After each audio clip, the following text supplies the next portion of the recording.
What's up, everyone? It's Junior here again with Blue Collar Fitness. Today, we're going to talk about why your muscles won't grow. For one, I have no fucking clue why your muscles don't grow. I know for me, the trying to get bigger, is all about food. It's all about intensity. It's all about consistency. And for a lot of motherfuckers I see, they go to the gym. And they're like, I'm gonna do push downs. Oh, I'm curling. Yay me.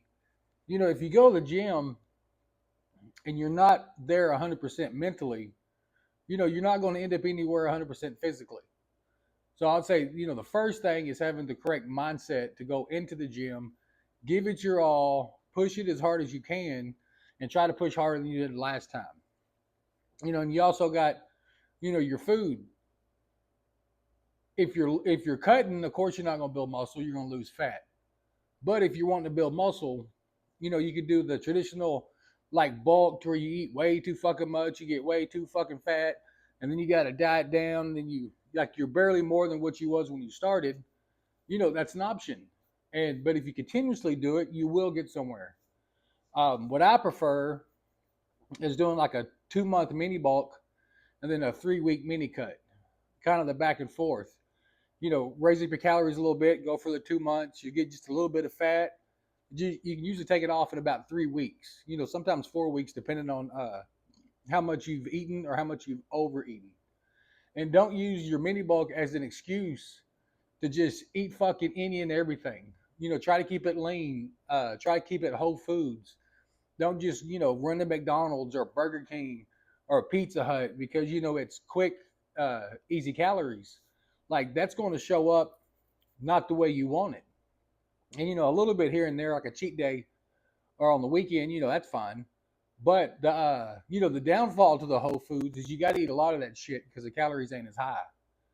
So playing with certain things like peanut butter, which is very calorie dense, and looking for calorie dense foods that you really like, so you don't have to eat as much. One of my biggest things is I don't like to eat a whole lot. Um, so I almost gotta.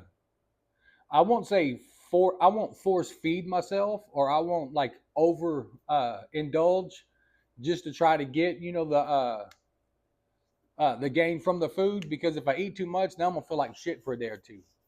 And I've always been like, I've never eaten breakfast in my whole life. Like, the only time I eat breakfast is if I go fishing, or if my wife and I are staying in a hotel, then we're going to eat breakfast. But other than that, I don't eat breakfast. So I'd always eat about lunchtime. So I've always been an intermittent faster before that even became a thing. So I don't like to eat really until after I work out. If I eat anytime in the morning, and I work out about 11 every day, my workout's not the same. I like to feel empty. I like to feel light. And if I eat, like, say, even if I have like a protein shake, like 8:30 to 9 o'clock, I still feel sluggish when I go to the gym.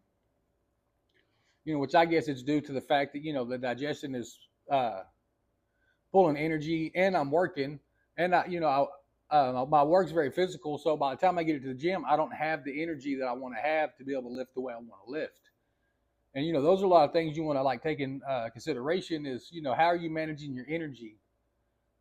And since I fast, I like to eat a lot at night, and so I'll eat a lot for dinner and then snack after. And so when I wake up, I feel like I still have that energy from all the food I ate in the evening. So most of my eating starts at about 12 or about 1. Oh, fucking spam risks. And then I just eat, you know what I mean, all the way until probably about 30 minutes before I go to bed. Supplements like creatine is great. Like, I've tried creatine like so many different ways, and like some people, creatine works great. Some people don't really notice much difference. I only notice a difference if I go off of creatine for a month, and then when I come back on it, I feel a little bit of like a 5 pound strength gain. Um, but it doesn't really fill up my muscles with water like a lot of people. So I try to do creatine just to look fuller, but it don't work for me because I don't eat a lot of carbs. Like, I don't like a lot of carbs. I like a lot of just meat and vegetables. That's pretty much what I've always been about. And so that's something to consider. Consider because if you do eat a lot of carbs, you will can't fucking talk. You will look a lot fuller. I usually look depleted until I go to the gym and then I get a pump and then I look fucking great for 30 minutes to an hour, and then it all depletes, and then I just live life the way it is. The sleep, that's another big one, and probably I've been guilty of not getting a lot of sleep. I usually average 4 to 6 hours every night. With the wife, the kids, get off work. But then here recently, probably the last couple months, I've been making it a point to at least get 7 hours. Make myself go to bed. And I've noticed, a great improvement over a lot of things health wise just by getting that sleep. And I got more energy in the gym. I wake up refreshed. I heal better. Because if you're only sleeping 4 to 6 hours, your muscles are not going to recover the same way if you get that extra couple hours worth of sleep just laying there. And I also think that by eating a big meal before I go to bed, that food helps aid with the recovery when I'm asleep also. Let's see what I'm missing. We're talking about intensity, food, sleep, supplements. One thing I'll say on supplements, you got the one guy who thinks nothing works. You got the one guy who thinks everything works. But and I'm big on the placebo. So I feel if you believe it's going to work, it's going to work. So if I hear about a certain supplement, I do a lot of research. And if the research is convincing enough to make me feel like it's going to work for me, I'll go buy it and it'll work.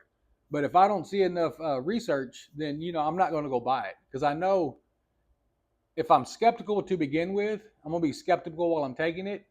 And I've already decided it's not going to work, and I'm big mind over body, so it's not going to work. Protein powder, I don't count. It's a supplement, but I don't really count it as, a weightlifting supplement that's going to help you get more gains. I look at it as a food replacement because, I don't I try to get my 200 grams of protein every day. I don't want to eat that much food, so one shake with 2 scoops, that gives me 40 to 50 grams of protein right there. That helps me out tremendously because, I'm able to eat the rest of my food to hit my, my protein number. But like I always say, I don't know what I'm talking about, so don't listen to me. I don't know what the fuck I'm doing, so don't do what I do. And don't be a dick. Like, subscribe, comment, and share. And until next time, have fun, stay fit, stay blue collar.